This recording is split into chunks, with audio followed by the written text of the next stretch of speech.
Now at 10, the Pittsburgh Fire Department spreads awareness ahead of Fire Prevention Week. Plus, the Higher Society organization hosts their second annual Community Fest. And hot air balloons all around the 4 states light up the sky as part of Columbus Day Festival.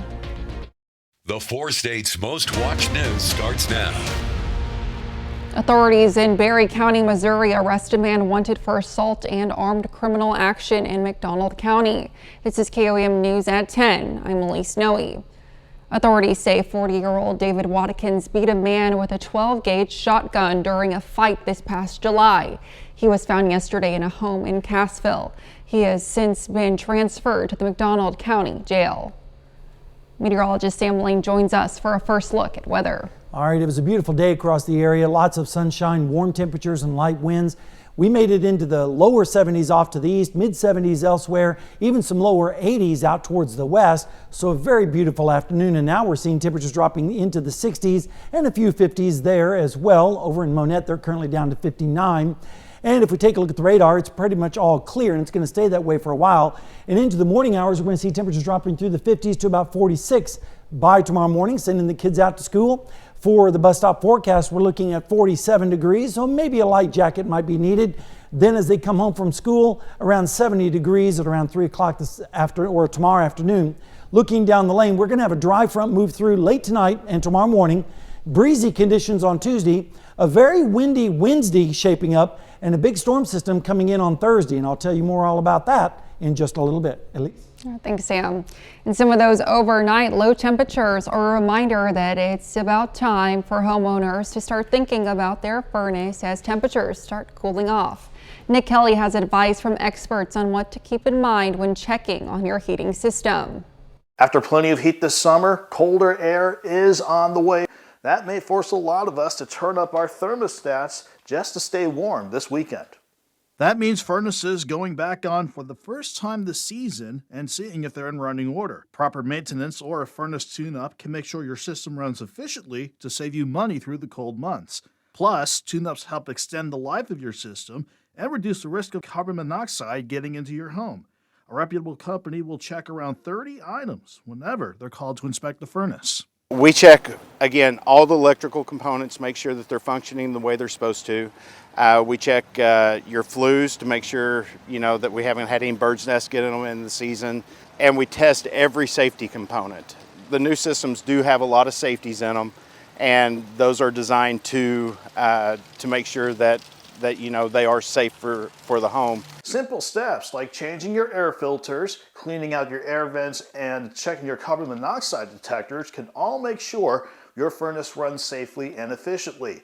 If any problems persist though, don't hesitate to give the professionals a call so you can stay warm as the colder temperatures draw closer. The Pittsburgh Fire Department held an open house today for a Fire Prevention Week. The purpose of the open house is to educate the community on fire safety through activities and discussion. Fire Prevention Week is officially October 8th through the 14th. However, the Pittsburgh Fire Department will be raising awareness for the entire month of October. All right, so as we get into October, which is Fire Prevention Month, we get out to the schools, we get out just to bring awareness for fire prevention, to prevent the emergencies that we respond to. The Pittsburgh Fire Department conducted fire safety talks at area schools leading up to National Fire Prevention Week.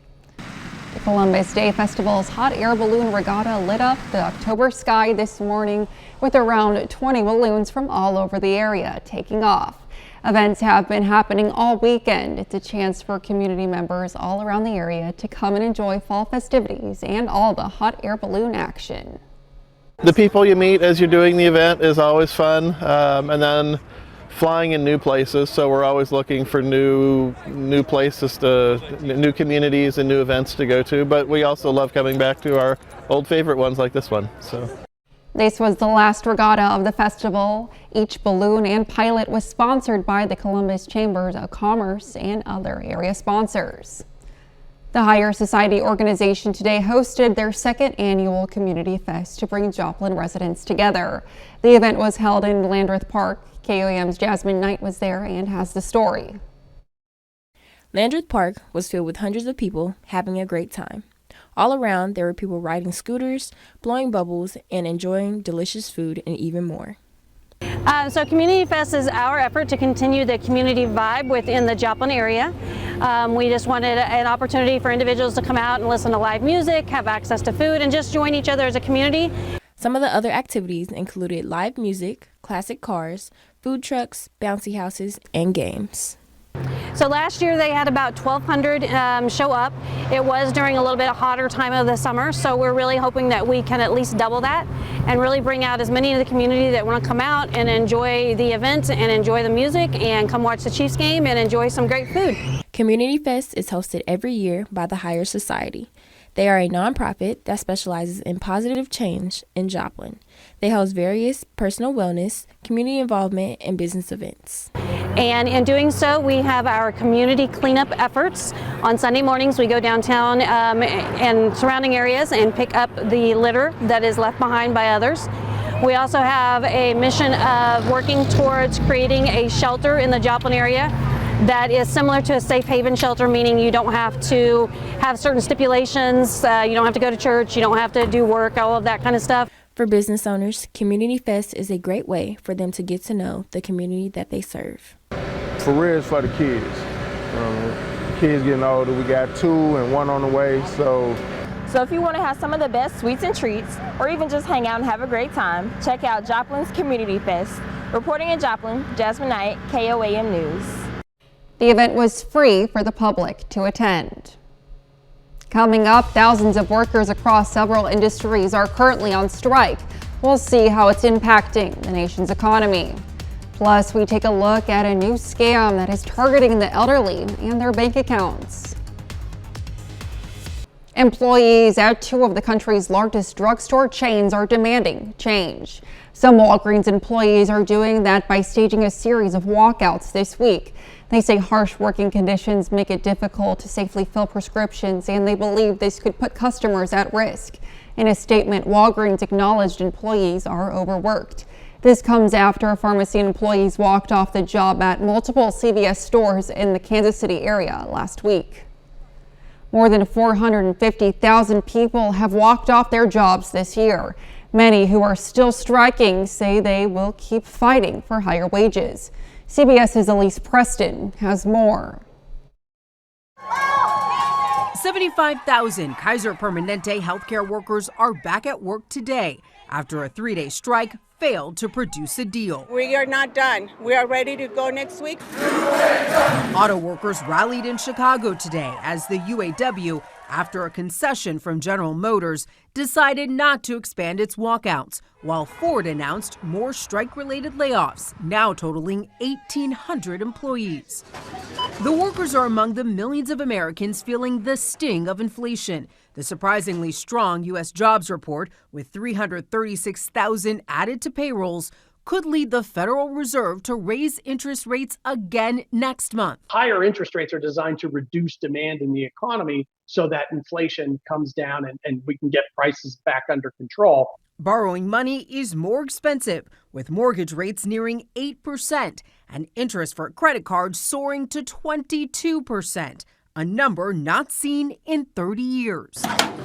Also straining household budgets, the price of gas and groceries. Even though household costs aren't going up as fast as they had been, they're still a lot higher than they were just 2 or 3 years ago, and the income hasn't kept up. Experts advise now is a good time to pay down credit card debt and ramp up your emergency savings. Elise Preston, CBS News, Los Angeles. Is the government nest egg turning up empty? Some seniors are fearing yes, so they're cashing in one key source now. A Schroders 2023 U.S. retirement survey reveals most Americans plan to reach for their Social Security benefits well before the maximum amount is claimed at age 70. The survey found 72% say they are aware waiting would mean higher checks. The early grab is over fears Social Security is running out of money. Benefits to recipients could be cut as much as 20% by 2034 if Congress doesn't adjust Social Security. The FBI is warning the public about a new scam called the Phantom Hacker that targets older adults. The scammers trick people into thinking their most valuable financial accounts have been compromised. CBS's Jeff Pagoose goes in depth with one of the scam's victims who's lost everything. It shows the transactions into my account. Rich Brune was comfortably retired after a lifetime of saving. It's just a routine habit, pay my bills, save some money. Last year, the 75-year-old Navy veteran and telecom executive got a pop-up warning on his laptop. They said they were trying to upload child porn, and they were also trying to tap into your financial records. He wasn't being hacked, but he was about to be scammed. Did they sound legit? Oh yes, 100%. The hackers convinced Brune to move his money to a so-called safe account. How much did you send? Over a 4 or 5 month period, $800,000.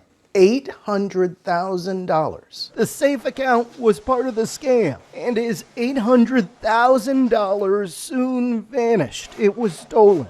These scams are known as phantom hackers, fake tech support criminals. They're very sophisticated. They're very good at what they do. Rebecca Keithley is with the FBI. Who is usually targeted in these scams? Older adults are disproportionately targeted and victimized. Why do you think that is? Because they have the most money. Several agents from the state. FBI agents now visit senior centers to warn about scams ranging from cyber to fake kidnap ransom plots. According to the AARP, more than $28 billion is stolen annually from adults over the age of 60. I'm living, close to the bone now. To add to his problems, Rich Brune is now dealing with the IRS. He may owe $200,000 in taxes because he withdrew the money from a retirement account. What does the future look like for you? As soon as I pay off the IRS, I will be virtually penniless. He now wants to warn retirees to stay alert for scams because otherwise it could cost them a comfortable retirement. Jeff Pagoose, CBS News, Arlington, Virginia. A little later, the Kansas City Chiefs travel to Minnesota to take on the Vikings. We'll have the highlights from today's game in sports. And I'll have the highlights of this warm afternoon across the area, and we'll also take a look at the forecast, so you don't want to miss that. We'll be back right after this.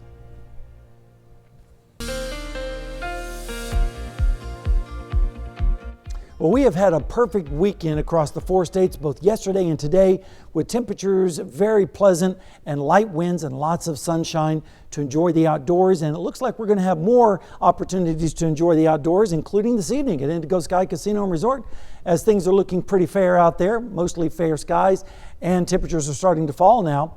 Generally in the 60s for the most part, a few 50s thrown in.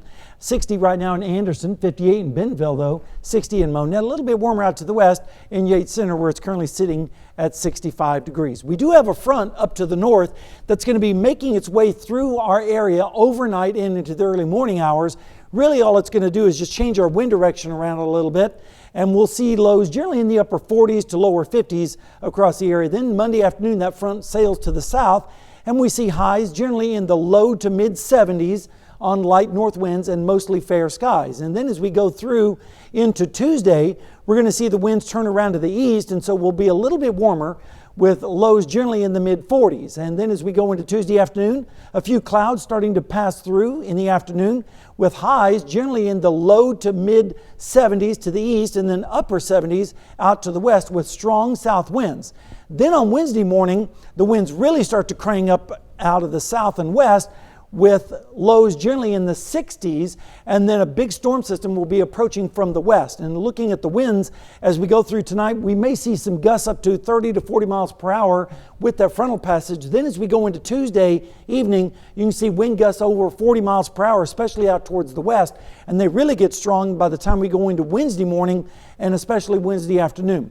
Big storm system on the East Coast, that's slow to pull out, but we're still under its influence. But then this big storm system on the West Coast will start to move in closer to us. And this is where it gets interesting.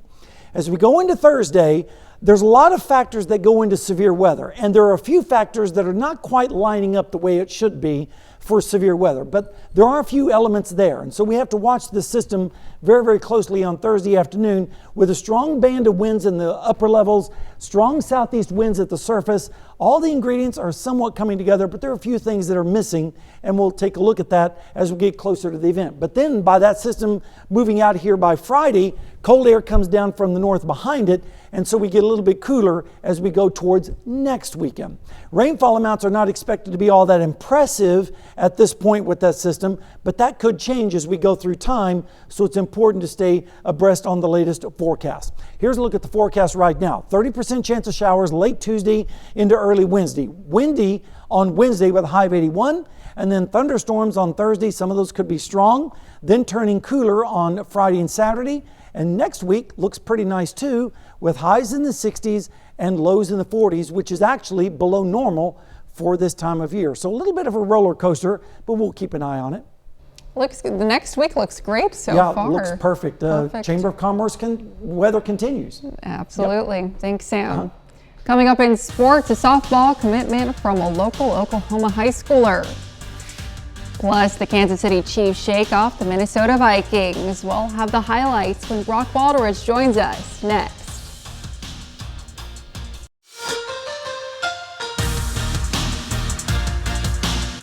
Well, the Kansas City Chiefs have won their last 3 games entering this Sunday. The Chiefs seem like they've bounced back after their opening night loss to Detroit, and now they have a shot at the Purple People Eaters. Taylor Swift did not show up for the Chiefs and Vikings game. Darn. However, the Swifties were there for her absence to watch her new friend Travis Kelce.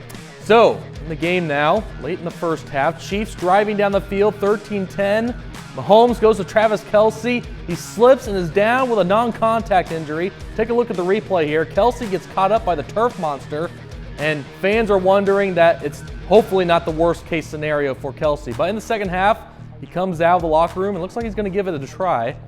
It's 3rd and goal now. Chiefs lead 20-13. Mahomes to Travis Kelce, and that touchdown puts the Chiefs up 2 scores, 27-13 Kansas City. So in the fourth quarter, 5 seconds left in the game. Chiefs lead 27-20, no timeouts for Minnesota. Kirk Cousins takes the snap, and he finds Mike Dana in his grill, and he puts the hammer down, and that's the ball game. Chiefs hold on to beat the Vikings 27-20. Kansas City's first win in Minnesota since 1996. The guys, they really played hard and aggressive as a team. I mean, there were some great individual efforts, but I thought overall just what a tremendous job. It was great to see our fans here. A lot of red in the lower bowl there, and we felt you. I mean, obviously, all that hurts, and if Travis is out of the game, it hurts. But I knew he was trying to get back in, and I feel like Travis has the same mindset as I do. You give him the window of like he can get back in the game, he's going to be back in the game. And so, competitor, man. That's why he's one of the greatest. Is that he'll battle through stuff like that and came back and made a lot of great catches for us. Other NFL action happening around the league. Jets at Broncos. There's a little internal dispute over these 2 men, Sean Payton and Nathaniel Hackett, over the summer, if you remember. Should be interesting to see what happens in this game. As early in the second half, Denver leads 13-8, but Breece Hall finds an opening, takes it 72 yards for the touchdown. The Jets get a Hall pass to the end zone. New York leads 15-13. Late fourth quarter, Denver trails 24-13. Russell Wilson goes to his tight end, Adam Troutman, for the touchdown. 1-score game, but the Jets still lead 24-21. Next Broncos possession. Russell Wilson takes the snap, trying to escape, but he loses the football. New York picks it up and returns it for a touchdown. And there are some folks who are celebrating and others who are saying, you gotta be kidding me. Jets beat the Broncos on the road 31-21. Well, the Miami War Dogs softball season came to an end on Saturday night. However, it's not stopping the team making any more headlines, as the Lady War Dogs have yet another one of their top players committed to play at the college level. Faith Lamons out of Miami, Oklahoma, is set to continue her academic and athletic career to Upper Iowa University. Lamons is the reigning District Defensive Player of the Year. The senior was second on the team this season with a 1.75 ERA. She now gets a shot to play at the collegiate level. And the Major League Baseball postseason is now in full swing. American League Divisional Series is now set after a frenzy of wild card games this past week. It's day 2 of the American League Divisional Series between the Texas Rangers and the Baltimore Orioles. Texas beat Baltimore on Saturday night, then they beat them once again on Sunday afternoon. 11-8 final score here. Texas is now only 1 win away from advancing to the American League Championship Series. That'll be it with sports. We'll be right back right after this. Well, Sam, a final look at the week ahead. It's going to be a windy week as we head through the work week with windy conditions on Wednesday especially. Then storms on Thursday, cooler on the weekend, next weekend, and stays that way through most of the early part of next week. Some nice fall weather ahead of us. Yes, exactly. Final sports note, Brock. Well, it seems like the Chiefs did win despite Taylor Swift not being there. So I guess we can put those conspiracy theories to rest for now. She is not their good look charm. You heard it here first. Yeah, exactly. But Chiefs, remember, they will be home Thursday Night Football against the Broncos this week. So it should be a fun game. Absolutely. And that's our time for now. Thanks for making us part of your night.